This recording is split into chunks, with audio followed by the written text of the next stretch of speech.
अध्याय 7। मन। सारथी की दुविधा। बारिश हो रही है।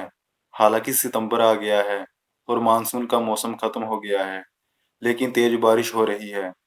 मुझे सुबह ध्यान लगाने से पहले नहाने की सचमुच जरूरत है। लगभग 100 सन्यासियों के साथ मैं पिछली रात मुंबई से 2 दिन की ट्रेन यात्रा करके दक्षिण भारत पहुंचा हूं। जाहिर है, हमने सबसे सस्ते टिकट लेकर यात्रा की। अजनबियों के पास सोए और बाथरूम इतने गंदे थे कि मैंने उनसे बचने के लिए पूरी यात्रा के दौरान उपवास करने का निर्णय लिया।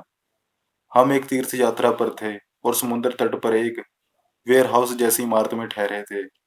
सुबह के ध्यान के बाद हम सीधे क्लासों में जाने वाले थे, इसलिए यही नहाने का मेरा सर्वश्रेष्ठ अवसर था। मैंने पूछा कि शावर कहाँ है। किसी ने झाड़ियों के बीच से एक गीली कीचड़ भरी पगडंडी की तरफ इशारा किया। उसने कहा, लगभग 20 मिनट का पैदल रास्ता है। मैंने अपने सैंडलों को देखा। शावर के बाद लौटते समय तो मेरे पैर उससे भी ज्यादा गंदे हो जाएंगे जितने कि वह इस वक्त हैं। इसमें क्या तुक है। फिर मेरे दिमाग में एक और आवाज आई, आलस मत करो, तुम्हें सुबह के ध्यान के लिए तैयार होना है। चुपचाप जाकर शावर ले लो। मैंने अपना सिर झुकाया और अपने रास्ते पर चलने लगा। कीचड़ से गुजरते समय मैंने पूरा ध्यान रखा कि मैं कहीं फिसल ना जाऊं। हर कदम अप्रिय था, परिस्थितियों की वजह से ही नहीं, बल्कि इसलिए भी क्योंकि मेरे दिमाग की पहली आवाज मुझे हतोत्साहित करते हुए बार बार कह रही थी, देखा, नहाने जाते समय तुम्हारे पैरों में कीचड़ लग गया है और लौटते समय भी ऐसा ही होगा। दूसरी आवाज मुझे आगे बढ़ने के लिए प्रोत्साहित करती रही, तुम सही चीज कर रहे हो, अपने संकल्प का सम्मान करो। आखिरकार मैं शावर तक पहुंचा हूँ, जो लाइन से बने हैं। मैं एक का दरवाजा खोलता हूँ और ऊपर देखता हूँ। बारिश अब भी स्याह आसमान से गिर रही है। कोई छत नहीं है, सचमुच। मैं अंदर कदम रखता हूँ और नल चलाने की जहमत भी नहीं उठाता हूँ। हम वैसे भी ठंडे पानी से नहाते हैं और बारिश का पानी ठीक ठाक वैसा ही था। शावर में खड़े होकर मैं सोचता हूँ कि मैं आखिर यहाँ क्या कर रहा हूँ। शावर के नाम पर ये दुखद चीज, कल उस गंदी ट्रेन में कष्टदायी यात्रा, क्या जीवन ऐसा ही जीना चाहिए। मैं इस समय लंदन में एक अच्छे अपार्टमेंट में सूखा और गर्म रह सकता था। यही नहीं, मैं हर साल 50,000 पाउंड कमा सकता था। जीवन बहुत आसान हो सकता था। लेकिन जब मैं पैदल लौटा तो दूसरी आवाज ज्यादा रोचक विचारों के साथ लौटी और उसने बताया कि मैंने अभी अभी जो किया वह कितना महत्वपूर्ण था। बारिश में नहाने जाना कोई उल्लेखनीय उपलब्धि नहीं थी। इसमें शारीरिक शक्ति या बहादुरी की जरूरत नहीं थी, लेकिन इसने बाहरी मुश्किलों को झेलने की मेरी योग्यता का इम्तिहान लिया। इसने मुझे बताया कि मैं एक सुबह में कितनी कुंठा झेल सकता हूँ। हो सकता है कि इसने मुझे साफ ना किया हो या तरोताजा ना किया हो, लेकिन इसने कुछ और ज्यादा मूल्यवान किया था। इसने मेरे संकल्प को मजबूत किया था। बंदर मन। नारायण रचित प्राचीन ग्रंथ हितोपदेश में मन की तुलना नशे में धुत बंदर से की गई है, जिसे बिच्छू ने काट लिया है और जिसे एक भूत सताता है। हम इंसानों के दिमाग में हर दिन लगभग 17,000 अलग अलग विचार आते हैं। जर्मन मनोवैज्ञानिक और न्यूरोसाइंटिस्ट अंसर्ट पापेल ने अपने शोध के जरिए दिखाया है कि हमारा मन एक बार में लगभग 3 सेकंड तक ही वर्तमान पल में रहता है। इसके अलावा हमारा मस्तिष्क आगे पीछे सोचता रहता है, वर्तमान समय के बारे में ऐसे विचार भरता है जिन्हें हमने या तो अतीत में अनुभव किया है या जिनके होने की हम उम्मीद कर रहे हैं। जैसा हाउ इमोशन आर मेड की लेखिका लीजा फेल्डमैन बैरेट अपने एक पॉडकास्ट में बताती है, ज्यादातर समय आपका मस्तिष्क उस पर प्रतिक्रिया नहीं करता है जो हो रहा है, यह तो भविष्यवाणी करने में जुटा रहता है कि क्या होगा। बुद्ध ग्रंथ संयुक्त निकाय के अनुसार हर विचार एक शाखा है और हमारा मन बंदर जैसा है, जो एक डाल से दूसरी डाल पर झूल रहा है, प्राय निरुद्देश्य तरीके से। यह मजेदार लगता है, लेकिन जैसा हम सभी जानते हैं, यह ऐसा ही नहीं। आमतौर पर ये विचार डर, चिंताएं, नकारात्मकता और तनाव के होते हैं। ऑफिस में इस सप्ताह क्या होगा, मुझे डिनर में क्या खाना चाहिए, क्या मैंने इस साल छुट्टियों के लिए पर्याप्त पैसे बचा लिए हैं, मेरी प्रेमिका को डेट पर आने में 5 मिनट देर क्यों हो गई, मैं यहाँ क्यों हूँ। ये सभी वास्तविक प्रश्न हैं जो जवाब के हकदार हैं। लेकिन अगर हम एक शाखा से दूसरी शाखा तक, एक विचार से दूसरे विचार तक झूलते रहेंगे, तो उनमें से कोई भी नहीं सुलझेगा। ये अप्रशिक्षित मन का जंगल है। धम्मपद छंदों का संग्रह है, जिन्हें संभवतः बुद्ध के शिष्यों ने संकलित किया है। इसमें बुद्ध कहते हैं, जिस तरह सिंचाई करने वाला पानी को अपनी मनचाही जगह पर ले जाता है, जिस तरह धनुर्धारी अपने तीरों को सीधा बनाते हैं, जिस तरह बढ़ाई लकड़ी तराशते हैं, उसी तरह बुद्धिमान व्यक्ति अपने मन को आकार देते हैं। सच्चा विकास करने के लिए मन को समझने की जरूरत होती है। यह हमारे सारे अनुभवों का फिल्टर, निर्णायक और निर्देशक है। लेकिन जैसा शावर वाले मेरे आंतरिक संघर्ष से प्रमाणित होता है, हमारे पास हमेशा एक ही मन नहीं होता है। हम मन के साथ अपने संबंध का जितना ज्यादा मूल्यांकन कर सकते हैं, इसे समझ सकते हैं, प्रशिक्षित कर सकते हैं और शक्तिशाली बना सकते हैं, हम उतनी ही ज्यादा सफलता से अपने जीवन बिताते हैं और चुनौतियों से उबरते हैं। हमारे मन में यह युद्ध छोटे छोटे दैनिक चयनों पर लड़ा जाता है। क्या मुझे अभी उठना है? और सबसे बड़े पर भी, क्या मुझे ये संबंध खत्म कर देना चाहिए? हम सभी हर दिन ये युद्ध लड़ते हैं। एक वरिष्ठ सन्यासी ने मुझे एक पुरानी चेरोकी कहानी बताई कि हम सभी किस तरह इन दुविधाओं से कष्ट उठाते हैं। एक बुजुर्ग ने अपने पोते से कहा, जीवन में हर चयन हमारे भीतर रहने वाले दो भेड़ियों के बीच का युद्ध है। एक भेड़िया क्रोध, ईर्ष्या, लोभ, डर, झूठ, असुरक्षा और अहं का प्रतिनिधित्व करता है। दूसरा शांति, प्रेम, करुणा, दया, विनम्रता और सकारात्मकता का प्रतिनिधित्व करता है। वह जीतने के लिए लड़ते हैं। पोता पूछता है, कौन सा भेड़िया जीतता है? बुजुर्ग जवाब देता है, जिसे तुम पोषण देते हो। मैंने अपने गुरु से पूछा, लेकिन हम उन्हें पोषण कैसे देते हैं? सन्यासी ने कहा, जो हम पढ़ते और सुनते हैं उससे, जिसके साथ हम समय बिताते हैं उससे, हम अपने समय के साथ जो करते हैं उससे, हम अपनी ऊर्जा और ध्यान जहाँ केंद्रित करते हैं उससे। भगवत गीता कहती है, जिसने अपने मन को जीत लिया है उसके लिए मन सर्वश्रेष्ठ मित्र है, लेकिन जो ऐसा करने में असफल रहा है उसका मन ही उसका सबसे बड़ा शत्रु होगा। शत्रु शब्द आपको कुछ ज्यादा ही प्रबल लग सकता है, लेकिन परिभाषा सही है। ऑक्सफोर्ड इंग्लिश डिक्शनरी के अनुसार शत्रु का मतलब है वह व्यक्ति जो सक्रियता से किसी व्यक्ति या वस्तु के विरोध में या शत्रुतापूर्ण हो, और कोई चीज जो किसी चीज को नुकसान पहुंचाती हो या कमजोर करती हो। कई बार हमारा खुद का मन हमारे खिलाफ काम करता है। यह हमें कोई चीज करने के लिए राजी करता है, फिर हमें इसके बारे में अपराधी या बुरा महसूस कराता है। अक्सर इसलिए क्योंकि ये हमारे मूल्यों या नैतिकता के खिलाफ जाता है। प्रिंसटन यूनिवर्सिटी और यूनिवर्सिटी ऑफ वाटरलू के शोधकर्ताओं ने दिखाया है कि बुरे निर्णय का वजन केवल अलंकारिक ही नहीं होता। उन्होंने अध्ययन के प्रतिभागियों से वह समय याद करने को कहा जब उन्होंने कोई अनैतिक काम किया था। फिर उनसे उनके शरीर के वजन की अनुभूति की रेटिंग देने को कहा। जिन लोगों से अनैतिक काम को याद करने को कहा गया था, उन्होंने शारीरिक दृष्टि से ज्यादा भारीपन महसूस किया। दूसरी तरफ जिन लोगों से किसी तटस्थ स्मृति याद करने को कहा गया था, उनकी रेटिंग सामान्य थी।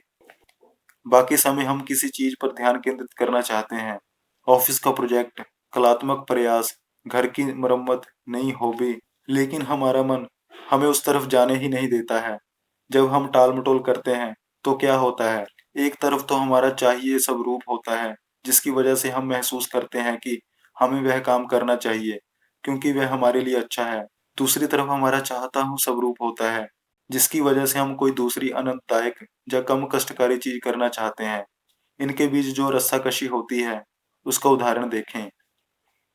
मैं जानता हूँ कि मुझे उस कारोबारी प्रस्ताव पर काम शुरू कर देना चाहिए, लेकिन मैं यूएस ओपन का क्वार्टर फाइनल देखना चाहता हूँ। सन्यासी बनने से पहले मेरा खुद का मन मुझे अपनी पसंदीदा चीज करने से रोक देता था, क्योंकि उसमें ज्यादा जोखिम होता था। यह मुझे हर दिन चॉकलेट बार खाने और 1 लीटर सोडा पीने देता था। हालांकि मैं स्वस्थ रहना चाहता था। यह अपने खुद के विकास पर ध्यान केंद्रित करने के बजाय मुझे दूसरे लोगों से अपनी तुलना करने के लिए प्रेरित करता था। मैंने खुद को उन लोगों से संवाद करने से रोक दिया जिन्हें मैंने चोट पहुंचाई थी, क्योंकि मैं कमजोर नहीं दिखना चाहता था। मैंने खुद को अपने प्रियजनों पर क्रोधित होने की अनुमति दी, क्योंकि मैं दयालु होने से ज्यादा सही होने की परवाह करता था। धम्पद के अपने अनुवाद की प्रस्तावना में एक नाथ ईश्वरन लिखते हैं कि विचारों के हमारे हर दिन के बवंडर में हमें जीवन क्या है, इस बात का उससे ज्यादा आनंद नहीं होता जितना कि चूजे को अंडे के बाहर आने से पहले होता है। रोमांच और निराशा, खुशकिस्मती और बदकिस्मती, खुशी और दर्द एक छोटे निजी खोल में बंद क्षेत्र के तूफान है, जिसे हम पूरा अस्तित्व मान लेते हैं। तो फिर इसमें समझदारी है कि जब बुद्ध आखिरकार उस क्षेत्र में पहुंच गए जो विचार की पहुंच से परे था, तो उन्होंने इस भावना का वर्णन करते हुए कहा कि यह चूजे का अंडा तोड़कर बाहर निकलने जैसा था।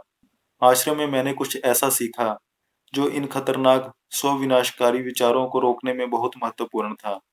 हमारे विचार गुजरते बादलों जैसे हैं, सूरज की तरह स्वयं हमेशा मौजूद है। हम और मन एक नहीं हैं, हम अलग हैं, मन अलग है।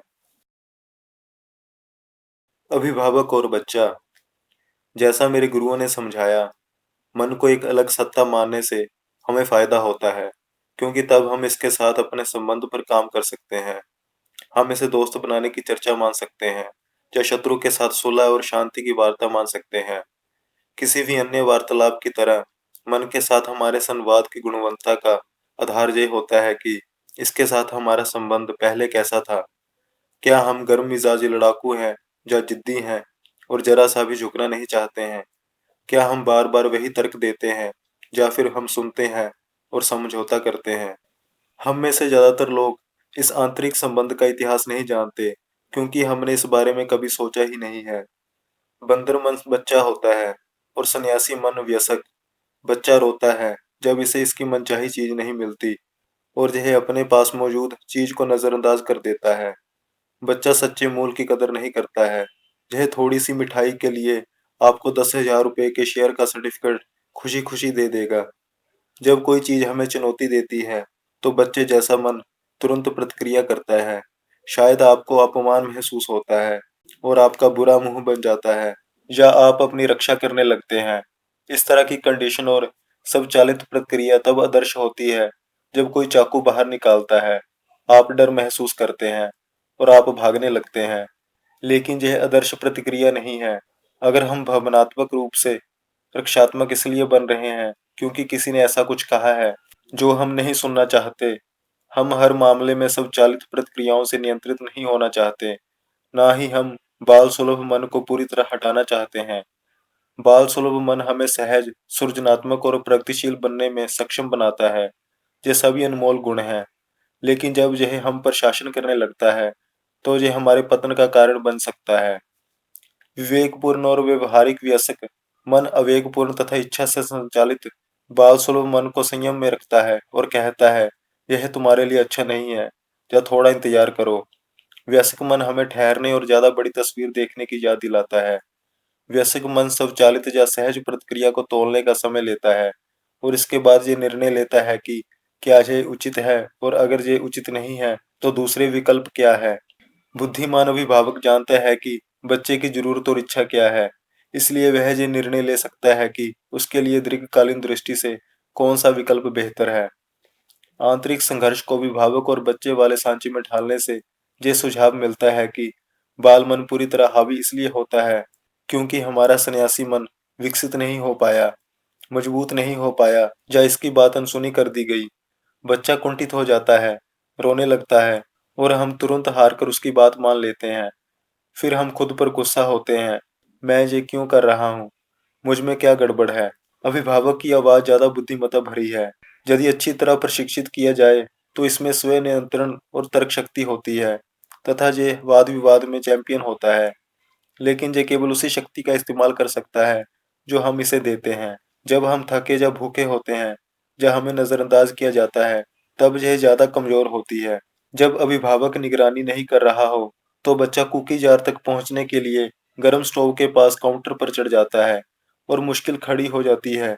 दूसरी ओर, अगर अभिभावक बहुत ज्यादा नियंत्रणकारी हो, तो बच्चा कटु, देशपूर्ण और जोखिम से डरने वाला बन जाता है। अभिभावक बच्चे के सभी संबंधों की तरह सही संतुलन खोजना एक सतत चुनौती है। तो ये हमारे मन को समझने की दिशा में पहला कदम है। हमारे भीतर की अलग अलग आवाजों के बारे में जागरूक बनना। आप जो बातें सुन रहे हैं, उसमें भेद करने से आपको बेहतर निर्णय पर पहुंचने में तुरंत मदद मिलेगी। मन का रथ चलाएं। जब आप अपने सिर के अंदर की कई आवाजों में फर्क शुरू करें, तो वहां होने वाले संघर्ष को देखकर आप हैरान हो सकते हैं। ये समझ से परे लगता है। हमारे दिमाग को हमारे सर्वश्रेष्ठ हित में काम करना चाहिए। यह हमारी प्रगति की राह में बाधक क्यों बनेगा? जटिलता इस बात से उत्पन्न होती है कि हम अलग अलग स्रोतों की जानकारी को तोल रहे हैं। हमारी 5 इंद्रियां जो हमें बता रही हैं कि इस पल क्या रुचिकर लगता है। हमारी स्मृतियां जो याद कर रही हैं कि अतीत में हमने क्या अनुभव किया है, और हमारी बुद्धि जो दीर्घकालीन भविष्य के लिए सर्वश्रेष्ठ चयन का संश्लेषण और मूल्यांकन कर रही है। अभिभावक बच्चे के मॉडल की उपमा के भी आगे सन्यासियों में एक और उपमा है, जो हमारे दिमाग के अंदर की विरोधी आवाजों के बारे में है। उपनिषदों में मन की तुलना रथ से की गई है, जिसे 5 घोड़े खींच रहे हैं। इस उपमा में रथ शरीर है, घोड़े 5 इंद्रियां हैं, लगाम मस्तिष्क है और सारथी बुद्धि है।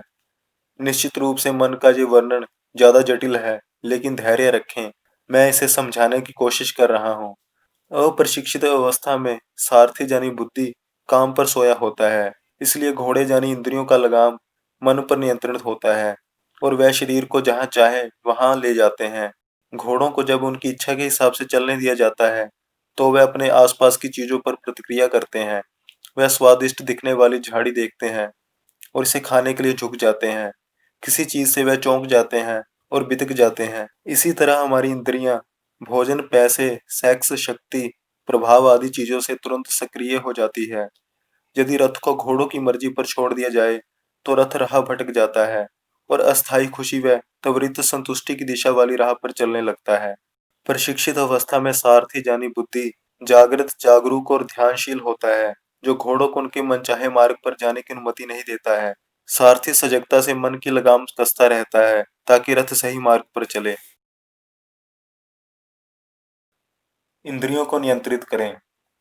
5 बेकाबू घोड़ों के बारे में सोचें, जो किसी आलसी सारथी के रथ में जूते हैं और अपना सिर अधीरता से हिला रहे हैं। याद रखें कि वे 5 इंद्रियों का प्रतिनिधित्व करते हैं, जो हमेशा बाहरी जगत से संपर्क का हमारा पहला बिंदु होती है। इंद्रियां हमारी इच्छाओं और आसक्तियों के लिए जिम्मेदार होती है। वह हमें आवेग, जोश और खुशी की दिशा में खींचती है तथा मन को अस्थिर व चंचल कर देती है। मन को शांत करने के लिए सन्यासी इंद्रियों को शांत करते हैं। जैसा पेमा चोडरान कहती है, आप आकाश हैं, बाकी हर चीज बस मौसम है। शाओलिन सन्यासी इस बात का बेहतरीन उदाहरण पेश करते हैं कि हम इंद्रियों को काबू में रखने के लिए अपने मन को कैसे प्रशिक्षित कर सकते हैं। टिप्पणी: मैंने कभी शाओलिन सन्यासी बनने का प्रशिक्षण नहीं लिया है, हालांकि मैं इसकी कोशिश कर सकता हूँ। चीन में शाओलिन मंदिर 1500 साल से ज्यादा पुराना है और शाओलिन सन्यासी नियमित रूप से असंभव लगने वाले कामों का प्रदर्शन करते हैं। वह तलवार की नोक पर अपना संतुलन बनाते हैं, अपने सिर से ईंटों को तोड़ देते हैं और बिना किसी परेशानी या घाव के कीलों या ब्लेड के बिस्तर पर लेट जाते हैं। यह जादू जैसा लगता है, लेकिन शाओलिन सन्यासी कठोर शारीरिक और मानसिक नियंत्रण द्वारा अपनी सीमाओं को सचमुच धकेलते हैं। बच्चे 3 साल की उम्र से ही शाओलिन मठ में अध्ययन शुरू कर सकते हैं। वे दिन में लंबे समय तक प्रशिक्षण लेते हैं और ध्यान लगाते हैं। प्राणायाम और प्राचीन उपचार तकनीकी गांग के जरिए सन्यासी शक्ति के अमानवीय कार्य हासिल करने की योग्यता विकसित करते हैं और अप्रिय स्थितियों, हमलों से लेकर चोट तक को सहन करने की क्षमता भी विकसित करते हैं। आंतरिक शांति विकसित करने की वजह से वे मानसिक, शारीरिक और भावनात्मक तनाव को दूर रख सकते हैं। यह केवल शाओनी सन्यासी ही नहीं है जिन्होंने इंद्रियों पर अविश्वसनीय नियंत्रण का प्रदर्शन किया है। शोधकर्ताओं ने सन्यासियों के एक अलग समूह को लिया। साथ में ऐसे लोग भी थे जिन्होंने कभी ध्यान नहीं लगाया था। शोध करने वालों ने उनकी कलाइयों पर थर्मल स्टिमुलेटर बांध दिया, एक उपकरण जो तेज गर्मी के जरिए दर्द उत्पन्न करता था। प्लेट धीरे धीरे गर्म होती है और फिर 10 सेकंड तक अधिकतम गर्मी पर रहने के बाद ठंडी होने लगती है। प्रयोग के दौरान जैसे ही प्लेट गर्म होने लगी, गैर सन्यासियों के मस्तिष्क में दर्द का मैट्रिक्स पागलों की तरह सक्रिय हो गया, मानो प्लेट अधिकतर गर्मी पर पहुंच गई हो, जबकि यह अभी गर्मी के अधिकतर स्तर पर नहीं पहुंची थी। शोधकर्ता इसे अपेक्षित चिंता कहते हैं और सन्यासियों ने यह जरा भी नहीं दिखाई। इसके बजाय जब प्लेट गर्म हो गई, तब भी सन्यासियों के मस्तिष्क की गतिविधियों में उछाल तो आया, लेकिन यह उन्हीं क्षेत्रों तक सीमित रहा जो दर्द की शारीरिक अनुभूतियों को दर्ज करते हैं। देखिए, हम में से ज्यादातर लोगों के लिए दर्द दो तरफा अनुभूति होती है। हम इसका कुछ हिस्सा शारीरिक तौर पर महसूस करते हैं और इसका कुछ हिस्सा भावनात्मक रूप से महसूस करते हैं। सन्यासियों के लिए गर्मी दर्द भरी तो थी, लेकिन इस अनुभव से उनके मन में कोई नकारात्मक भावनाएं नहीं आई। उन्हें कोई भावनात्मक दर्द महसूस नहीं हुआ। उनके मस्तिष्क भी गैर साधकों की तुलना में शारीरिक दर्द से ज्यादा उभर गए। यह इंद्रियों पर नियंत्रित का एक उल्लेखनीय स्तर है।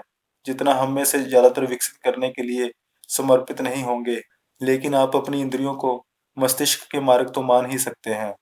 हमारे जीवन का ज़्यादातर हिस्सा इंद्रियों से नियंत्रित होता है। जो हम देखते हैं, सुनते हैं, सूंघते हैं, छूते हैं और स्वाद लेते हैं। यदि आपको अपनी प्रिय मिठाई की खुशबू आती है, तो आपके मन में उसे खाने की इच्छा होने लगती है। अगर आप समुद्र तट का फोटो देखते हैं, तो आप दिन में ही खुली आंखों से वोकेशन के सपने देखने लगते हैं। आप एक निश्चित वाक्य सुनते हैं और आपके दिमाग में वह व्यक्ति कौंध जाता है, जो अक्सर उस वाक्य का इस्तेमाल करता था। बंदर मन प्रतिक्रियाशील होता है, लेकिन सन्यासी मन प्रोएक्टिव होता है। आइए मान लेते हैं कि जब भी आप कोई वीडियो देखने के लिए यूट्यूब पर जाते हैं, तो आप अंततः खरगोश के बिल में पहुंच जाते हैं। आप जानवरों के एक सुंदर वीडियो के बाद शार्क के हमले वाला वीडियो देखने में जुट जाते हैं, और इससे पहले कि आपको पता चल पाए, आप सीएन इवांस को एक मशहूर हस्ती के साथ हॉट सॉस खाते देखने लगते हैं। इंद्रियां हमारे मन को उस जगह से काफी दूर ले जाती हैं जहां हम उन्हें पहुंचाना चाहते हैं। अपनी खुद की इंद्रियों को ना ललचाएं, अपनी असफलता को आमंत्रित ना करें। सन्यासी किसी स्ट्रिप क्लब में समय नहीं बिताते हैं। हम मन की प्रतिक्रियाशील प्रवृत्तियों को न्यूनतम करना चाहते हैं, और ऐसा करने का सबसे आसान तरीका यह है कि बुद्धि प्रोएक्टिव तरीके से इंद्रियों को उस उद्दीपन से दूर रखें जिसकी वजह से मन ऐसी प्रतिक्रिया कर सकता है जिसे नियंत्रित करना मुश्किल होता है। यह जानना बुद्धि का काम है कि आप कब असुरक्षित हैं, ताकि वह उस समय लगाम कस दे, जिस तरह सारथी स्वादिष्ट घास के मैदान से गुजरते समय करता है। कोई भी इंद्रियगत जानकारी भावनाओं को सक्रिय कर सकती है। कोई प्रलोभनकारी या विचलित करने वाली या दुखद याद जो उन जंगली घोड़ों को सारथी के चुने हुए मार्ग से भटकाने के लिए ललचा देती है। सोशल मीडिया उस समय को खा सकता है जो आप किसी दूसरी गतिविधि में लगाना चाहते थे। कोई फोटो आपको उस मृत्यु मित्र की एक ऐसे पल में याद दिला सकती है जब आपके पास दुखी होने का समय ना हो। पूर्व प्रेमिका की टी शर्ट आपके दिल को दोबारा तोड़ सकती है। तार्किक सीमा में मैं सुझाव देता हूँ कि आप अपने घर से अनचाहे इंद्रियगत उद्दीपकों को हटा दें या ऐप डिलीट कर दें। जब आप ऐसा करें, तो उन्हें अपने दिमाग से हटाने का मानसिक चित्र देखें। आप यही तब भी कर सकते हैं जब आप किसी अवांछित मानसिक उद्दीपक पर पहुंचें।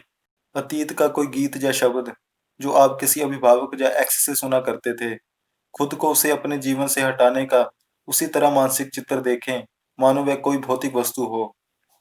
जब आप उन मानसिक और शारीरिक उद्दीपकों को हटाते हैं, तो आप उनके सामने हार मानना छोड़ सकते हैं। यह कहने की जरूरत नहीं है कि हम सारी इंद्रियों और सारे उद्दीपकों को कभी नहीं हटा सकते, ना ही हम हटाना चाहेंगे। हमारा लक्ष्य मन को खामोश करना नहीं है, स्थिर करना भी नहीं है। हम तो किसी विचार का अर्थ जानना चाहते हैं। इससे हमें छोड़ने में मदद मिलती है। लेकिन अस्थायी तौर पर जब हम अपने मन के साथ अपने संबंध मजबूत कर रहे हैं, तब हम उद्दीपक जगहों और लोगों से बचने के लिए कदम उठा सकते हैं। इसका अच्छा उपाय उसे नियंत्रित करना है जो हम देखते हैं, सुनते हैं, पढ़ते हैं या ग्रहण करते हैं। सन्यासी के दृष्टिकोण से सबसे बड़ी शक्ति स्वयं नियंत्रण है। जानिए, अपने धर्म पर ध्यान केंद्रित करने के लिए मन और ऊर्जा को प्रशिक्षित करना। आदर्श स्थिति में आप किसी मुश्किल, चुनौतीपूर्ण या मजेदार चीज को समान संतुलन और संभाव से ले सकते हैं। संभाव का अर्थ है कि आप खुशी में ज्यादा रोमांचित नहीं होंगे और ना ही दर्द में ज्यादा निराश होंगे। सामान्य तौर पर हमारा मस्तिष्क दोहराव वाली जानकारी पर वॉल्यूम धीमा कर देता है, लेकिन जब हम अपने मन को प्रशिक्षित कर लेते हैं, तो मनचाही चीज पर ध्यान केंद्रित करने की योग्यता बढ़ा सकते हैं, चाहे आसपास कितनी भी ध्यान भटकाने वाली चीजें या लोग हों। ध्यान एक महत्वपूर्ण औजार है जो हमें इंद्रियों द्वारा दी जाने वाली जानकारी को नियंत्रित करने की अनुमति देता है।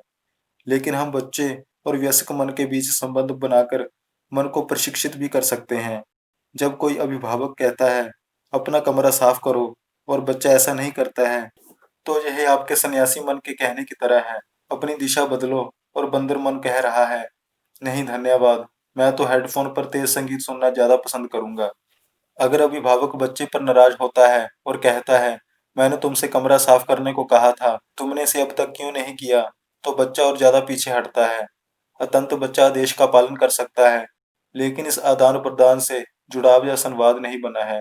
कुंठित अभिभावक और गुस्ताख बच्चा जितना ज्यादा लड़ते हैं, वह एक दूसरे से उतने ही ज्यादा अलग थलग महसूस करते हैं। जब आप एक आंतरिक युद्ध लड़ रहे हैं, तो आपका बंदर मन विरोधी होता है। इसे सहयोगी के रूप में देखें। इस तरह आप युद्ध से जुड़ाव तक पहुंच सकते हैं, अस्वीकृत शत्रु से विश्वसनीय मित्र तक पहुंच सकते हैं। बंधन की अपनी चुनौतियां होती हैं। इसके बावजूद मतभिन्नता हो सकती है, लेकिन कम से कम सभी पक्ष एक ही परिणाम चाहते हैं। ऐसे सहयोगों या गठबंधन तक पहुंचने के लिए हमारी बुद्धि को मन के स्वचालित प्रतिक्रियाशील पैटर्नों पर ज्यादा करीबी ध्यान देना होगा, जिसे अवचेतन कहा जाता है। हठी अवचेतन मन के सहज बोध के निश्चित पैटर्न होते हैं, जिन्हें हम कभी चेतन होकर नहीं सुनते हैं। कल्पना करें कि आपके फोन का अलार्म हर सुबह उसी समय बजता है। यह एक उत्कृष्ट व्यवस्था है, लेकिन राष्ट्रीय विकास के दिन भी अलार्म उसी समय पर बज जाता है। वह अलार्म हमारे अवचेतन जैसा है। इसकी प्रोग्रामिंग हर दिन उन्हीं विचारों और कार्यों से होती है, और यह डिफ़ॉल्ट प्रोग्राम पर काम करता है। हम अपना ज़्यादातर जीवन उसी मार्ग पर चलते हुए बिताते हैं, जिस पर हम हमेशा चले हैं, चाहे ये अच्छा हो या बुरा।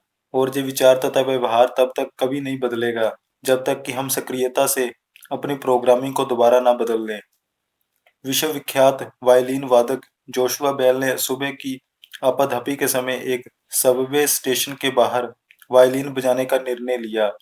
एक दुर्लभ और बेशकीमती यंत्र को बजाते हुए उन्होंने दान के लिए अपील की और वायलिन के लिए लिखी गई सबसे मुश्किल धुनों में से कुछ निकाली। उन्होंने लगभग 45 मिनट तक वायलिन बजाया, लेकिन कोई भी सुनने या दान करने के लिए नहीं रुका। उन्हें लगभग $30 ही मिल पाए। सबवे के इस प्रदर्शन के 3 दिन पहले उन्होंने उसी वायलिन को बोस्टन के सिम्फनी हॉल में बजाया था, जहां एक अच्छी सीट का टिकट $100 था। कई कारणों से लोग इतने प्रभावशाली संगीतकार के वादन को सुनने नहीं रुके, लेकिन उनमें से एक निश्चित रूप से ये था कि वे ऑटो पायलट पर थे और हड़बड़ी में भीड़ से जूझ रहे थे। जब हम डिफ़ॉल्ट मोड में होते हैं, तो कितना कुछ चूक जाते हैं। पागलपन वही चीज बार-बार करना और अलग परिणामों की उम्मीद करना है। यह उदाहरण आइंस्टाइन का कहा जाता है। हालांकि इस बात का कोई प्रमाण नहीं है कि उन्होंने ये बात कभी कही थी। हम में से कितने लोग साल दर साल वही सब करते चले जाते हैं, लेकिन फिर भी यह आस लगाए रहते हैं कि हमारे जीवन का कायाकल्प हो जाएगा। अपने बारे में हमारे जो विश्वास होते हैं, उन्हें विश्वास हमारे मन में दोहराते और मजबूत करते हैं। हमारा चेतन मन इस दौरान काट-छाँट करने या संपादक करने के लिए जागृत नहीं रहता है। आपके मन में जो कहानी चलती है, वह संबंधों या पैसे के बारे में आपके विश्वासों में अटकी होती है, और इस बारे में भी कि आप अपने बारे में कैसा महसूस करते हैं या आपको कैसा व्यवहार करना चाहिए। हम सभी ने कभी न कभी ये सुना होगा, "आप आज कमाल के दिख रहे हैं", और हमारा अवचेतन प्रतिक्रिया करता है, "मैं कमाल का नहीं दिख रहा हूँ, वह तो झूठी तारीफ कर रहा है"। जब कोई कहता है, "आप सचमुच इसके हकदार थे", तो शायद आप खुद से कहते हैं, "ओह नहीं, मुझे पक्का नहीं है कि मैं इसे दोबारा कर सकता हूँ"। ये आदतन प्रतिक्रियाएं दिन में कई बार होती हैं। परिवर्तन आपके दिमाग के भीतर के शब्दों से शुरू होता है। हम अपने विचारों को सुनने, चुनने, तराशने और बदलने पर काम करने जा रहे हैं। इसे आजमाएं, अवचेतन को जगाएं। हर दिन आपके दिमाग या मन में अब जो भी शोर सुने, उसे लिख लें। ऐसा शोर जिसे आप ना चाहते हो। यह आपकी समस्याओं की सूची नहीं होनी चाहिए। इसके बजाय वह नकारात्मक, खुद को पराजित करने वाले संदेश लिखें जो आपका दिमाग आपको भेज रहा है, जैसे, "आप पर्याप्त अच्छे नहीं हैं", "आप यह नहीं कर सकते", "आप में यह करने की बुद्धि नहीं है"। ये वह समय है जब सारथी लगाम छोड़कर सोया हुआ है। चेतन मन में निवेश करें। जिस तरह आप अपने मन से अलग हैं, उसी तरह आप अपने विचारों से भी अलग हैं। मैं प्रेम का हकदार नहीं हूँ, या मेरा जीवन बर्बाद हो गया। खुद से ये कहने से ये चीज सच नहीं हो जाती है, लेकिन इन आत्मपराधी विचारों को बदलना मुश्किल होता है। हम सभी का दर्द, निराशा और चुनौतियों का इतिहास होता है। चाहे वह जो भी हो, हम किसी चीज से गुजर चुके हैं और वह अतीत में दफन है। इसका यह मतलब नहीं है कि यह खत्म हो चुकी है। इसके विपरीत वह किसी न किसी रूप में जारी रहेगी। अक्सर आत्म-पराजी विचारों में, जब तक कि वह चीज़ हमें ये नहीं सिखा देती कि हमें क्या बदलने की ज़रूरत है। अगर आपने अपने माता-पिता के साथ अपने संबंधों का उपचार नहीं किया है, तो आप ऐसे पार्टनर चुनते रहेंगे जो अनसुलझे मुद्दों की झलक दिखाएंगे। अगर आप जानबूझकर अपनी मानसिकता को नए सिरे से नहीं ढालते हैं, तो आप उस दर्द को दोहराते रहेंगे और बार-बार उत्पन्न करते रहेंगे, जो आप पहले झेल चुके हैं। यह मूर्खतापूर्ण लग सकता है, लेकिन अपने दिमाग की आवाज़ों को नए शब्द देने का सर्वश्रेष्ठ तरीका उनसे बात शुरू करना है। सचमुच खुद से हर दिन बात करें। अपने नाम से खुद को संबोधित करने के लिए स्वतंत्र महसूस करें और इसे ज़ोर से करें, जहाँ भी आपको यह आरामदेह लगे। शायद पहली डेट या नौकरी के इंटरव्यू में ऐसा करना ठीक नहीं रहेगा। ध्वनि शक्तिशाली होती है और खुद का नाम सुनने से आपका ध्यान उस ओर जाता है। अगर आपका मन कहता है, तुम ये नहीं कर सकते, तो खुद से ये कहकर प्रतिक्रिया करें, तुम यह कर सकते हो। तुम्हारे पास योग्यता है, तुम्हारे पास समय है।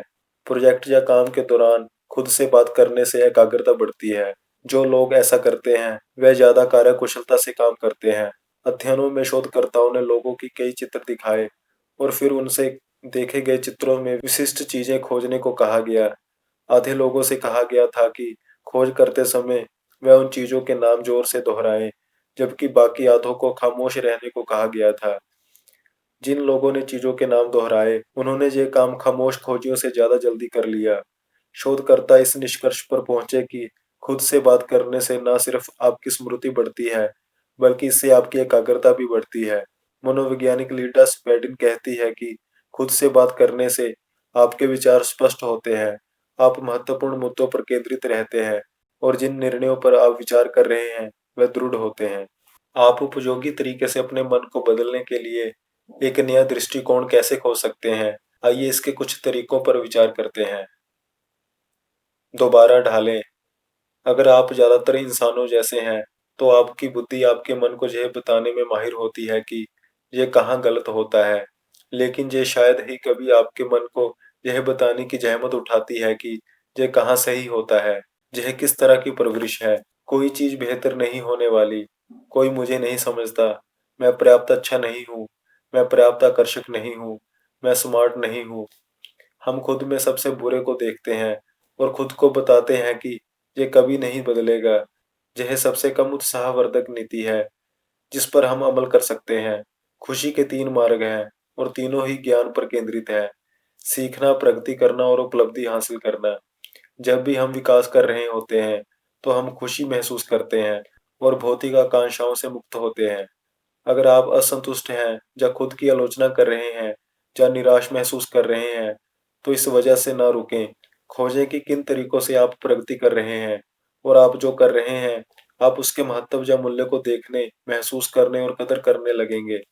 ज्ञान के संदर्भ में अपनी स्व आलोचना को नए सिरे से ढालें। जब आप खुद को ये कहते सुने, मैं बोर हो चुका हूँ, मैं धीमा हूँ, मैं ये नहीं कर सकता, तो खुद को जवाब दें, तुम इस पर मेहनत कर रहे हो, तुम बेहतर बन रहे हो। इस तरह आप खुद को याद दिलाते हैं कि आप प्रगति कर रहे हैं। उस निराशावादी बच्चे की आवाज़ के साथ संबंध बनाएं। आपकी वयस्क आवाज़ ज़्यादा शक्तिशाली बन जाएगी जब आप पढ़ते हैं, शोध करते हैं, अमल करते हैं और प्रशिक्षण करते हैं। आपका मन क्या सही करता है, यह पहचानने की गति बढ़ा दें। अपनी असफलताओं को बढ़ा चढ़ाकर देखने के बजाय अपनी प्रगति को बढ़ा चढ़ाकर देखें। यदि आप 7 में से 2 दिन जल्दी जागने में कामयाब हो जाते हैं, तो खुद को उसी तरह प्रोत्साहित करें जिस तरह आप किसी बच्चे को करेंगे जो परिवर्तन शुरू कर रहा है।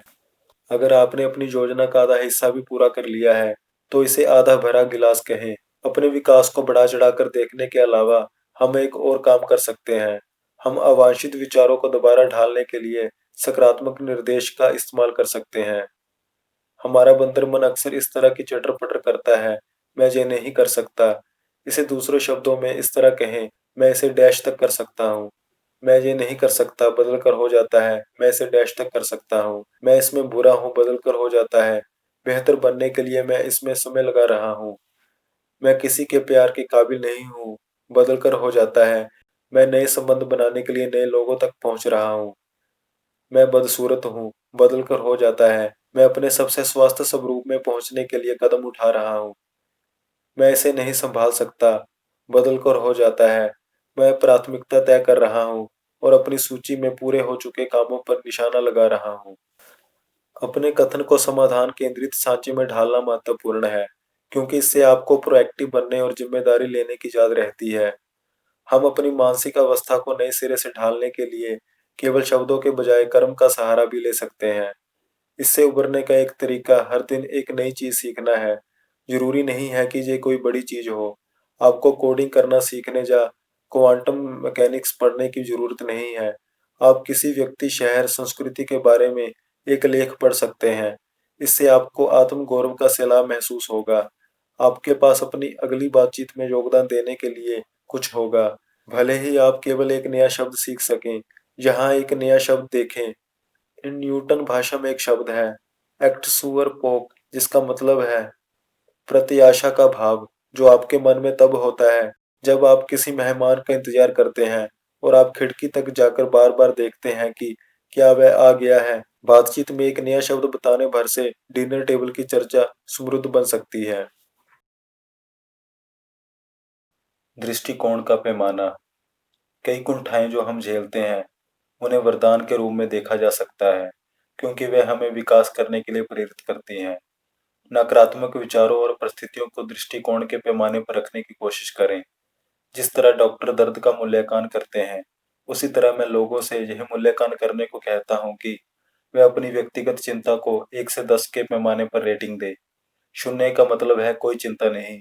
10 का मतलब है संसार की सबसे बुरी चीज, कोई इतनी भयंकर चीज, मुझे चिंता है कि मेरा पूरा परिवार मर जाएगा। दरअसल ये शायद 11 है। सभी तरह की समस्याएं ऐसी महसूस हो सकती है, मानो उन्हें 10 की रेटिंग देनी चाहिए। खासतौर पर आधी रात को प्रमोशन ना मिलना 10 जैसा महसूस होता है। मूल्यवान प्रिय घड़ी का खोना, वह भी 10।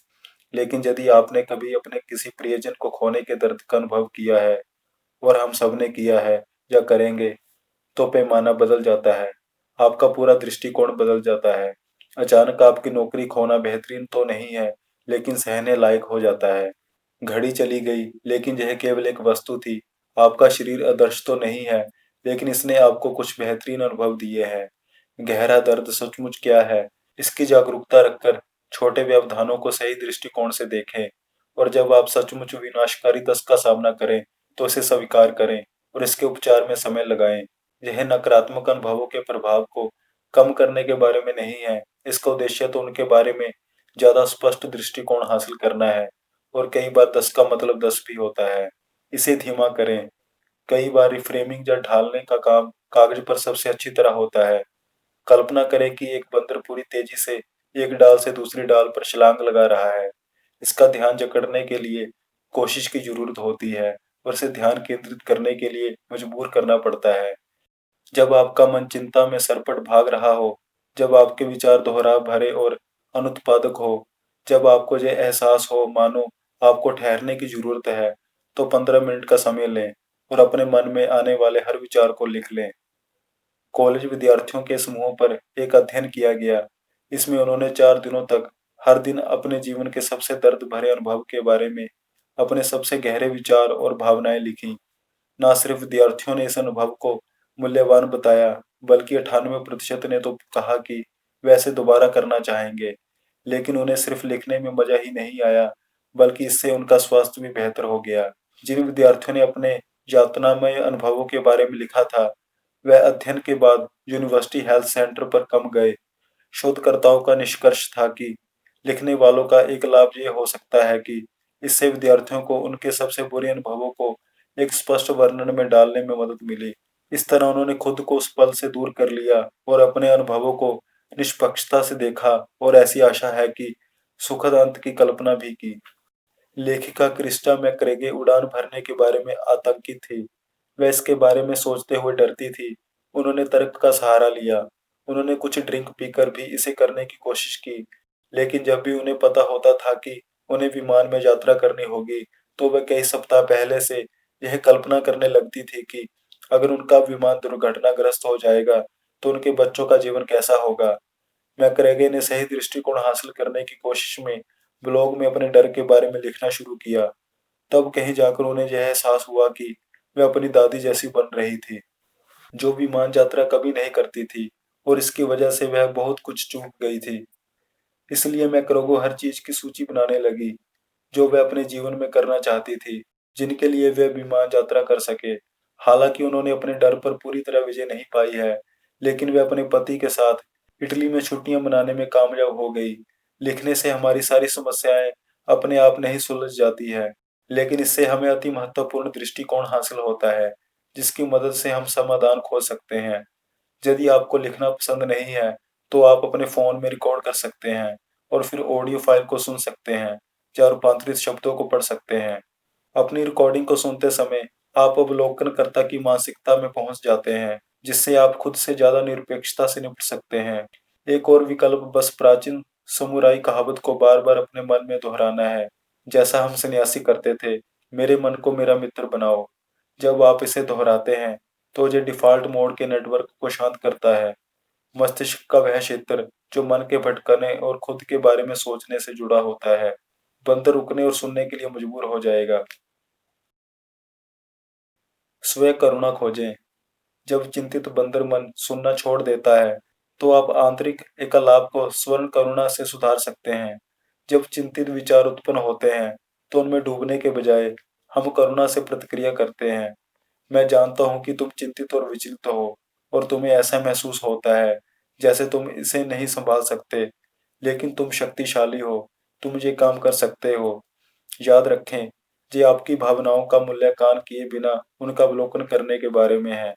ब्रांडिंग कंपनी शेयर एबिलिटी के मेरे मित्रों के साथ मैंने किशोर लड़कियों और उनकी बहनों के छोटे समूह के साथ एक अभ्यास किया।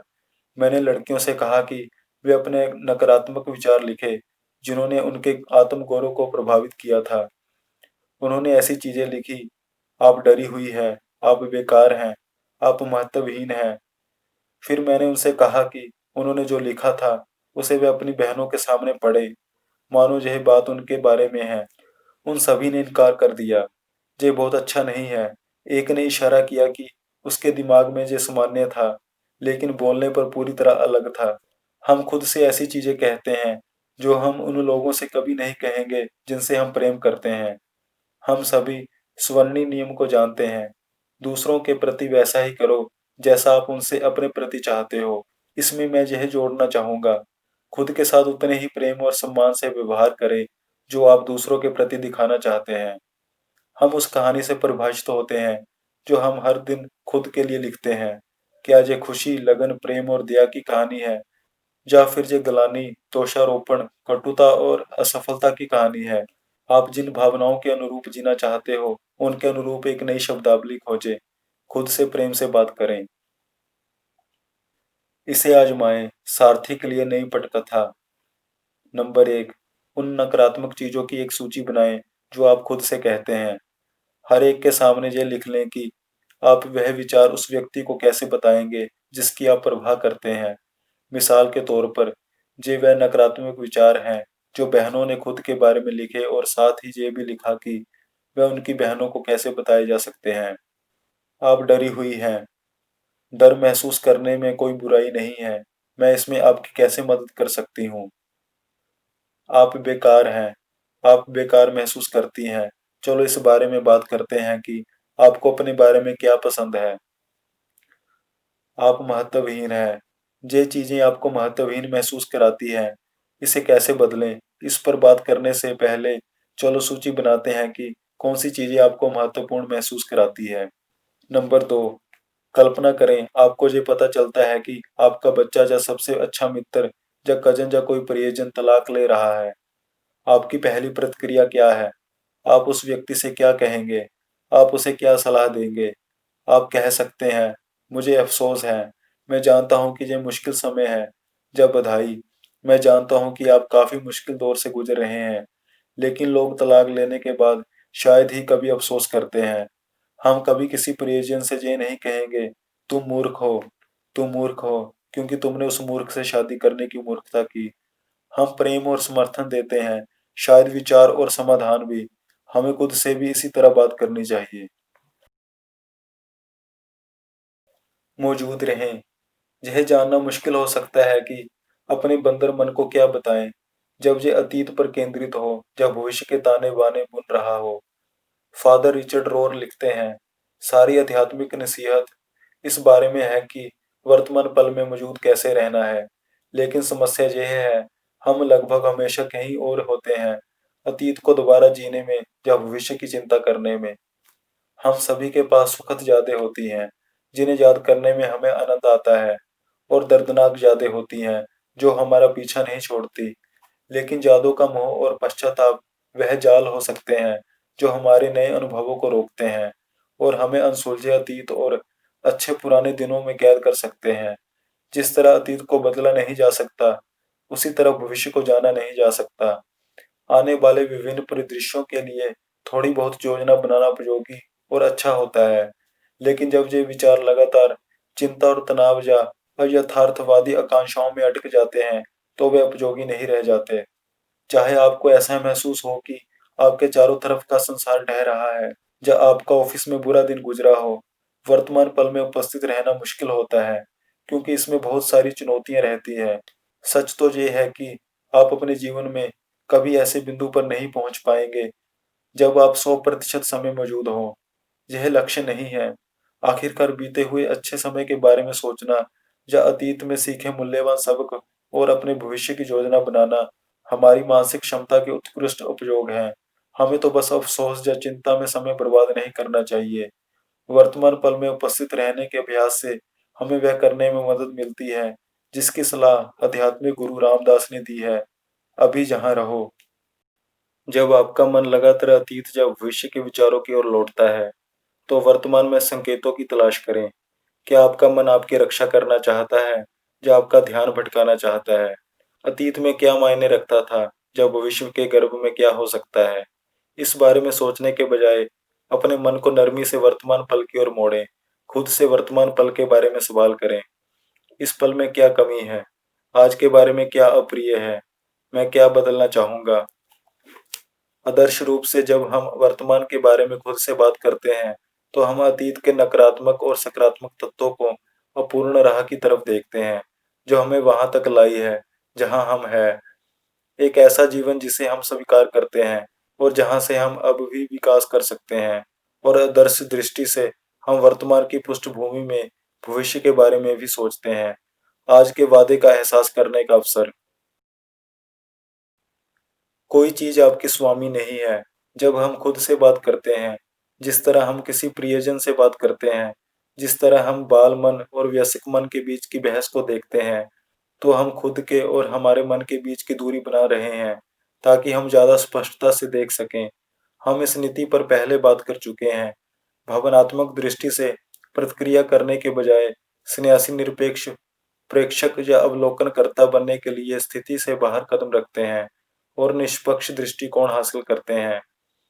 अध्याय 3 में हमने डर से दूर कदम रखने पर बात की थी, और हमने इस कार्य को एक नाम दिया था, अनासक्ति या अलगाव। सारस पानी में स्थिर खड़ा है और आसपास से गुजरने वाली छोटी मछलियों को नजरअंदाज कर देता है। अपनी स्थिरता की वजह से वह ज्यादा बड़ी मछली पकड़ने में कामयाब होता है। अनासक्ति या अलगाव स्वयं नियंत्रण का एक रूप है, जिसके स्वयं जागरूकता के हर रूप में असीमित लाभ है, जिसके बारे में मैं इस पुस्तक में बात करता हूँ। लेकिन इसका उद्गम हमेशा मस्तिष्क में होता है। गीता में अलगाव या अनासक्ति की परिभाषा इस तरह दी गई है: सफलता या असफलता की चिंता किए बिना सही चीज करने की खातिर सही चीज करना, क्योंकि इसे किए जाने की जरूरत है। यह काफी आसान लगता है, लेकिन जरा सोचे कि सही चीज करने की खातिर सही चीज करने के लिए किसकी जरूरत होती है। इसका मतलब है अपने स्वार्थपूर्ण हित से हमेशा सही साबित होने से, निश्चित तरीके से देखे जाने से, अपनी वर्तमान इच्छाओं से, इस सब से खुद को अलग करना। अनासक्ति या खुद को अलग करने का मतलब है इंद्रियों के शिकंजे से स्वतंत्र होना, संसारिक इच्छाओं के शिकंजे से स्वतंत्र होना, संसारिक संसार की पकड़ से स्वतंत्र होना। आपका दृष्टिकोण एक निरपेक्ष प्रेक्षक का दृष्टिकोण होता है। केवल अनासक्त रहकर हम मन का सच्चा नियंत्रण हासिल कर सकते हैं। मैंने कुछ जैन कहानियों को मिश्रित कर दिया है और नए पात्र डाल दिए हैं, ताकि पाठकों तक संदेश आसानी से पहुंच जाए। इन कहानियों में से एक कहानी उस सन्यासिन के बारे में है, जो राजा के महल के द्वार पर आती है। वह एक जानी मानी सन्यासिन है, इसलिए उसे राजा के सामने पहुंचाया जाता है, जो सन्यासिन से पूछता है कि वह क्या चाहती है। सन्यासिन कहती है, मैं आज रात इस होटल में सोना चाहती हूँ। राजा जी असम्मानजनक बात सुनकर चौंक जाता है और उसे अकड़ कर कहता है, यह होटल नहीं, मेरा महल है। सन्यासिन जवाब देती है, आपसे पहले यह महल किसका था? राजा अपने सीने पर हाथ बांधता है और जवाब देता है, मेरे पिता का। मैं सिंहासन का वारिस हूँ। क्या वे जहाँ हैं? वह नहीं है, वह गुजर चुके हैं। इसका क्या मतलब है? और आपके पिता से पहले इसका मालिक कौन था? राजा चिल्लाता है, उनके पिता। सन्यासीन सिर हिलाती है। वह कहती है, इसका मतलब है कि जो लोग इस जगह पर आते हैं, वह जहाँ कुछ समय रुकते हैं और फिर अपनी यात्रा पर आगे बढ़ जाते हैं। ये मुझे तो होटल जैसा ही लगता है। ये कहानी उस स्थायित्व के भ्रम में एक खिड़की खोलती है जिसके साथ हम सभी जीते हैं। एक हाल की खिड़की टाइडीइंग up with Mary Kando show है। इस शो में मैरी कांडो लोगों के जीवन को डिक्लटर करने यानी व्यवस्थित बनाने में मदद करती है। अंत में आप बार बार देखेंगे कि अपने आसपास से सारा कचरा साफ हो जाने पर लोग राहत और खुशी के मारे रो रहे हैं। ऐसा इसलिए है क्योंकि उन्होंने हाल ही में उन चीजों की संख्या बेहद कम कर ली है जिनके प्रति उनकी आसक्ति है। आसक्ति की वजह से दर्द उत्पन्न होता है। अगर आप सोचते हैं कि कोई चीज आपकी है या आप सोचते हैं कि आप कोई खास चीज है, तो उसे आपसे दूर करने पर चोट पहुंचती है। पैगंबर मोहम्मद के काजिन और दामाद अली का एक उदाहरण अनासक्ति के सन्यासी विचार को सबसे अच्छी तरह समझाता है। अनासक्ति का मतलब ये नहीं है कि आप किसी चीज के स्वामी नहीं हैं, बल्कि ये है कि कोई चीज आपकी स्वामी नहीं होनी चाहिए। मुझे अनासक्ति का सार बताने का यह तरीका पसंद है, जिस तरह से इसे सामान्यतः नहीं समझा जाता। आमतौर पर लोग मानते हैं कि अनासक्ति का मतलब हर चीज को दूर हटाना, विरक्त होने और परवाह ना करना है। मैरी कांडो ये नहीं कह रही है कि लोग परवाह करना छोड़ दें, वह उनसे आनंद की तलाश करने को कह रही है। वास्तव में सबसे बड़ी अनासक्ति हर चीज के करीब रहना और उसे खुद का स्वामी ना बनने देना है। यही सच्ची शक्ति है। सन्यासियों की ज्यादातर कोशिशों की तरह ही अनासक्ति भी कोई मंजिल नहीं है जहां आप पहुंचते हैं। यह तो एक प्रक्रिया है जिसे आपको चेतन होकर लगातार करना चाहिए। आश्रम में भी अनासक्त होना पर्याप्त मुश्किल होता है, जहाँ सन्यासी अपने विचारों और पहचान के अलावा लगभग किसी चीज के स्वामी नहीं होते। आधुनिक संसार में यही ज्यादा मुश्किल होता है। आधुनिक संसार में हम अनासक्ति की कोशिश कर सकते हैं, खास तौर पर जब हम बहस या निर्णय जैसी किसी चुनौती का सामना करते हैं और इसे कुछ समय तक हासिल करने की आशा कर सकते हैं। इसे घर पर ना आजमाएं। सन्यासी अनासक्ति हासिल करने के लिए अति तक जाते हैं।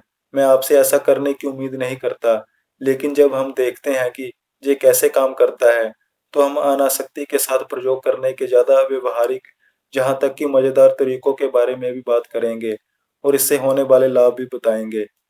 कष्ट में रहने के प्रयोग, जैसे उपवास, मौन, गर्मी या सर्दी में ध्यान लगाना और बाकी जिन पर हम चर्चा कर चुके हैं, आपको शरीर के प्रति अनासक्त कर देते हैं, क्योंकि वे आपको इस बात का एहसास कराते हैं कि कष्ट का कितना बड़ा हिस्सा मन में होता है। हम सन्यासियों ने अपनी अनासक्ति का परीक्षण एक और तरीके से किया था। हम खाली हाथ यात्रा करते थे, यानी हम कोई चीज लेकर सफर पर नहीं जाते थे। कोई भोजन नहीं, कोई आश्रम नहीं, कोई पैसे नहीं। हमें जो मिले उसमें गुजारा करना था और इस बात को पहचानना था कि हमें गुजारा करने के लिए बहुत कम चीजों की जरूरत थी। इससे हम अपने पास की चीजों के लिए ज्यादा कृतज्ञ बने।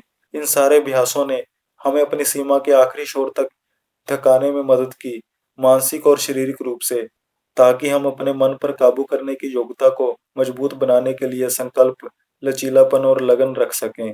पहली बार जब मैंने दिन भर उपवास किया, जिसमें मैंने ना भोजन किया, ना पानी पिया, तो शुरुआत के कुछ घंटे तो भारी भूख का एहसास हुआ। हमें उपवास के समय झपकियां लेने की मनाही थी। मुद्दा अनुभव लेना था, नींद के सहारे इससे बचना नहीं था। मुझे खुद को तसल्ली देने के लिए अपनी बुद्धि का इस्तेमाल करना था।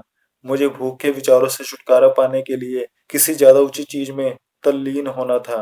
कुछ समय बाद मुझे एहसास हुआ कि चूंकि मेरे शरीर को इस बारे में सोचने की जरूरत नहीं थी कि क्या बनना है, क्या खाना है या क्या पचाना है, तो दरअसल मेरे पास एक अलग तरह की ऊर्जा ज्यादा थी। जब हम उपवास करते हैं, तो हम खुद को शरीर से पृथक कर लेते हैं, जबकि हम सारे समय इसकी मांगे पूरी करने में बिताते हैं। जब हम खाने को हटा देते हैं, तो हम भूख और तृप्ति, दर्द और खुशी, असफलता और सफलता को छोड़ सकते हैं। हम अपनी ऊर्जा और ध्यान मन पर केंद्रित कर सकते हैं। भावी उपवासों में मैंने अध्ययन करने, शोध करने नोट्स बनाने या व्याख्यान की तैयारी करने में उस ऊर्जा के उपयोग की आदत डाल ली। उपवास सृजनात्मक समय बन गया और यह किसी तरह के व्यवधान या भटकाव से मुक्त था। उपवास के अंत में मैं शारीरिक दृष्टि से थका हुआ लेकिन मानसिक रूप से ज्यादा शक्तिशाली महसूस करता था। जिस चीज पर मेरा शरीर निर्भर था, उसके बिना काम करके मैंने एक सीमा तोड़ दी थी जो मेरे मन में मौजूद थी। मैंने लचीलापन, अनुकूलनशीलता और उपाय कुशलता हासिल की। उपवास के साथ प्रयोग का मेरे बाकी जीवन पर भी असर पड़ा। उपवास एक शारीरिक चुनौती है जो बुद्धि से संचालित है। लंबे अवधि तक खामोश रहने से पूरी तरह से अलग मुद्दे सामने आए। दूसरे लोगों से पृथक होने पर मैं कौन था? मैं 30 दिन का मौन व्रत कर रहा हूँ। आज 9वां दिन है और मुझे लग रहा है कि मेरा दिमाग चल गया है। पूरे महीने की बात तो रहने ही दें। इससे पहले मैंने कभी एक पूरे दिन भी अपना मुंह बंद नहीं रखा था। अब उन सन्यासियों के समूह के साथ जो मेरे आने के समय ही आश्रम में आए थे, मैंने 8 दिन से ना बोला है, ना देखा है, ना सुना है, ना ही किसी दूसरी तरह से संप्रेषण किया है। मैं बातूनी हूँ। मैं दूसरों को अनुभव बताना और उनके अनुभव सुनना पसंद करता हूँ। मौन में मेरा दिमाग बेकाबू हो रहा है। एक के बाद एक मैं तुरंत इस बारे में सोचता हूँ, उन गानों के बारे में जिन्हें मैंने कुछ समय से नहीं सुना है। हर चीज जो मैंने सन्यासी स्कूल में पढ़ी और सीखी है, इसे दूसरे लोग कैसे झेल रहे होंगे। मेरी पूर्व गर्लफ्रेंड से हुई एक अनयास चर्चा। मैं इस पल क्या कर रहा होता अगर मैं नौकरी कर लेता। सन्यासी बनने पर तो मैं दोबारा बोलने के लिए दिन गिन रहा हूँ। यह सब 10 मिनट में।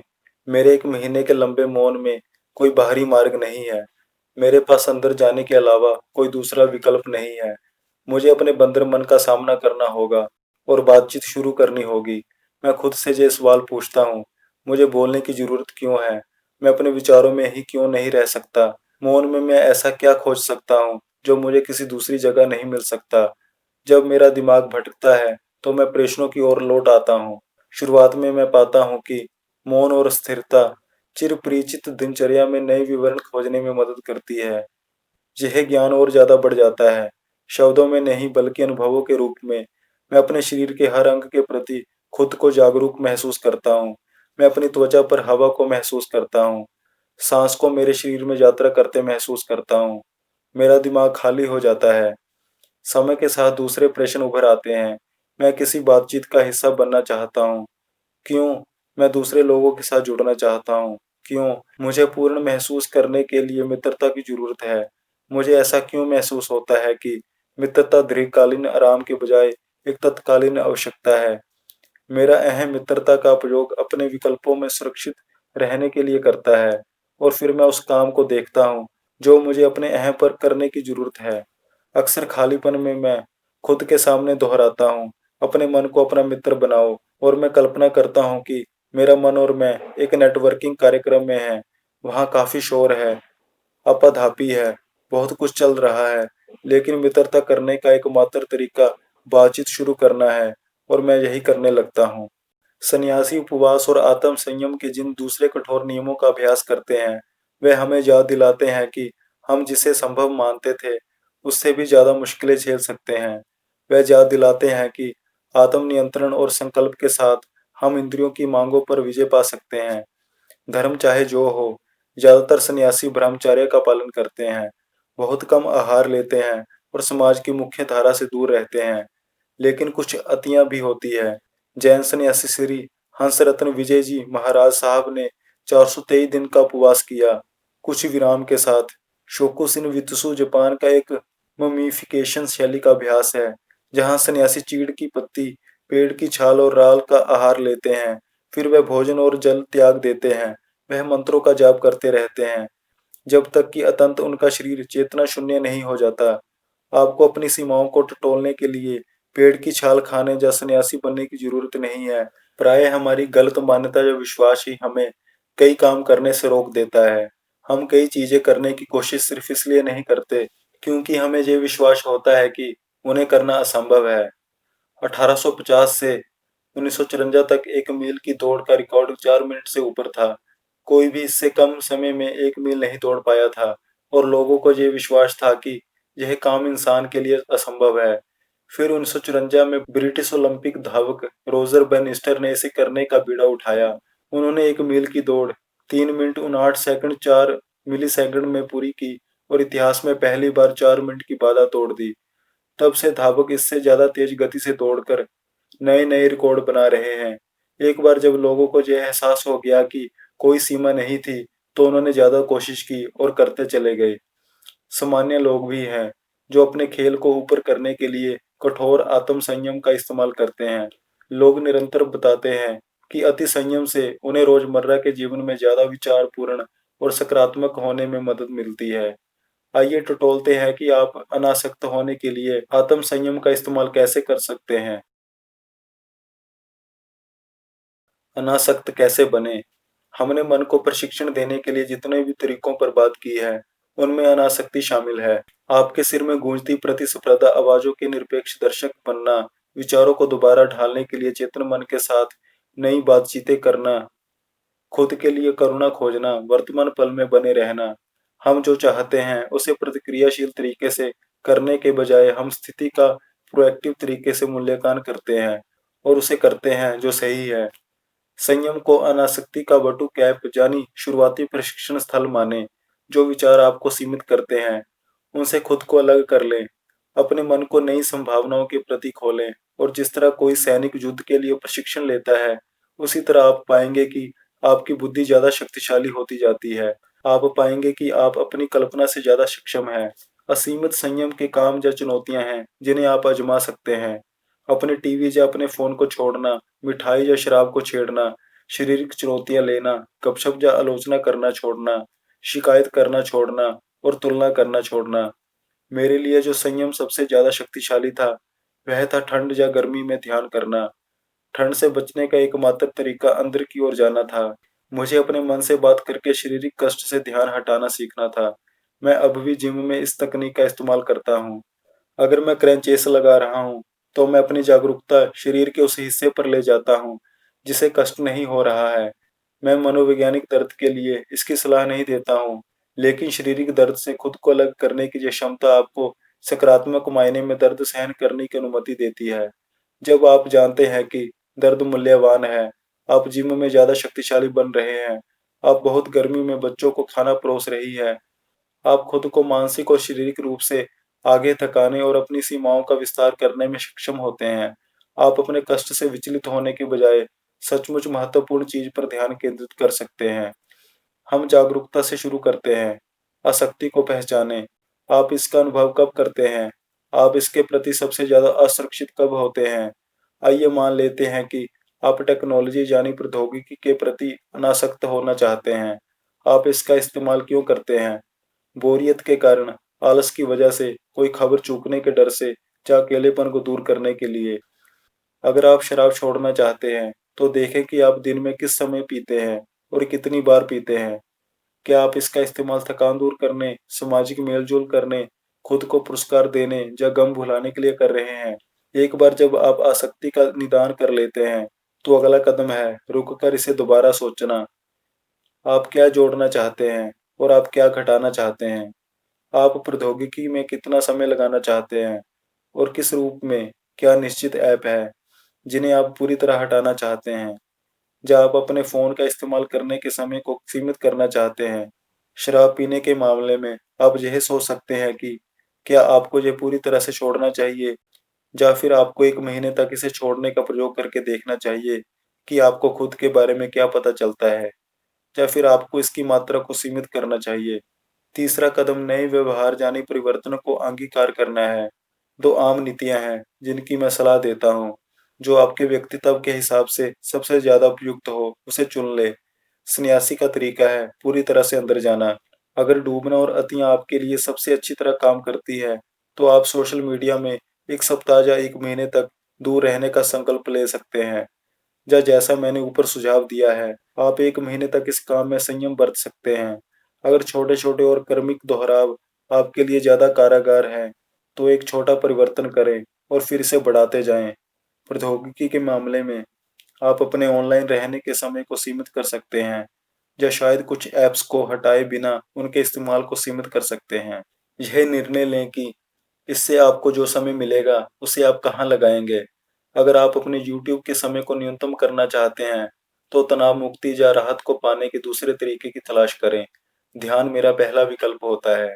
यदि आप सोशल मीडिया में काट-छाँट कर रहे हैं, तो क्या आप ऑनलाइन मित्रों के बजाय असली ज़िंदगी के दोस्तों के साथ बातचीत करना चाहते हैं? शायद प्रोजेक्ट के रूप में आप यह चुन सकते हैं कि कौन से इंस्टाग्राम फ़ोटो किसी एल्बम में या आपकी फ़ेसबुक वॉल पर जाने लायक है। अपने नए मिले हुए समय का इस्तेमाल उसी आवश्यकता को पूरा करने या अधूरे प्रोजेक्ट और कार्यसूची को पूरा करने में करें, जो लंबे समय से अधूरे पड़े हैं। जब हम कोई परिवर्तन करते हैं, तो शुरुआत में मन बगावत कर सकता है। इस रूपांतरण को आसान बनाने के तरीके की तलाश करें। यदि मैं कम शक्कर खाना चाहता हूँ, तो शक्कर को कैंसर से जोड़ने वाले अध्ययन पढ़ने से मेरी बुद्धि मजबूत होती है और इससे मुझे इस काम में जुटे रहने का प्रोत्साहन मिलता है। उसी समय मेरी पत्नी सारे समय का सबसे बुरा स्नैक ड्रॉअर भरती है। इसमें एक भी बुरी चीज़ नहीं है, एक भी जंक फूड नहीं है। मेरी इंद्रियों को उनका मनचाहा स्नैक्स मिल ही नहीं सकता। मैं उन स्वाभाविक आदतों की तलाश करता हूँ, जो मेरी इच्छा को दबाती है। मैं गौर करता हूँ कि जिम जाने के बाद मैं कम शक्कर खाता हूँ। मेरे लिए जिम जाना सारथी को जगाने जैसा होता है। मैं अपनी ऊर्जा बढ़ाने और अपने मूड को बेहतर बनाने के लिए शक्कर की ओर मुड़ता हूँ। यह पता लगाने के बाद मैं दूसरी, ज़्यादा स्वस्थ गतिविधियों की तलाश करता हूँ, जो यही काम कर सके। एक बार जब इच्छा के शुरुआती कष्ट कम हो जाते हैं, तो आप अनासक्ति के लाभ महसूस करने लगेंगे। आपको नई स्पष्टता और दृष्टिकोण प्राप्त होगा। आप बंदर मन पर ज़्यादा नियंत्रण महसूस करेंगे। बहरहाल, आप उस चीज़ को नियंत्रण करने की कोशिश छोड़ देंगे, जिसे आप नियंत्रित नहीं कर सकते। मन शांत हो जाएगा और आप डर, ईर्ष्या या लोभ के बिना निर्णय लेंगे। आप आत्मविश्वासी और मोह-माया से रहित महसूस करेंगे। हालाँकि जीवन अपूर्ण बना रहता है, लेकिन ये जैसा भी है, आप इसे स्वीकार करते हैं और आगे एक स्पष्ट मार्ग देखते हैं। मन का रख-रखाव। अनासक्ति का मतलब ये नहीं है कि हम अपने शरीर और मस्तिष्क को पूरी तरह से नज़रअंदाज कर दें। शरीर एक पात्र यानी बर्तन है। हम इसमें रहते हैं, इसलिए यह महत्वपूर्ण है। हमें इसकी देखभाल करनी होती है, इसे भोजन देना होता है, इसे स्वस्थ रखना होता है। लेकिन पात्र तो बस एक वाहक है। सच्चा मूल्य तो उसी का है, जो उसके अंदर है। और जैसा हम बता चुके हैं, मन बुद्धि के नियंत्रण और संयम का एक महत्वपूर्ण विरोधी संतुलन है। अपने रथ, घोड़े और लगाम के बिना सारथी के विकल्प सीमित होते हैं। वह धीमा होता है, जब वह अपने दम पर ज़्यादा दूर तक यात्रा नहीं कर सकता, जब वह किसी थके हुए यात्री को उठाकर उसकी यात्रा में मदद नहीं कर सकता। हम अपने सिर के अंदर की आवाज़ों को खत्म नहीं करना चाहते, या उस शरीर को जिसमें हम रहते हैं। हम तो बस उन्हें सही दिशा में ले जाना चाहते हैं, लेकिन इसका मतलब है कि सारथी का काम कभी खत्म नहीं होता। हम सुबह की बदबूदार सांस और आलस के साथ जागते हैं। हर सुबह हम अपने दांत साफ करने और नहाने की ज़रूरत को स्वीकार करते हैं। हम नहाने की ज़रूरत के लिए खुद की आलोचना नहीं करते। जब हमें भूख लगती है, तो हम खुद से ये नहीं कहते हैं, हे भगवान, मैं सबसे बुरा हूँ, मुझे फिर से भूख क्यों लगी। यही धैर्य और समझ तब भी दिखाइए जब आपकी प्रेरणा कम हो, आप एकाग्र ना हो, चिंतित या व्याकुल हो और सारथी कमजोर हो। उसे जगाने, नहाने और भोजन करने जैसा है।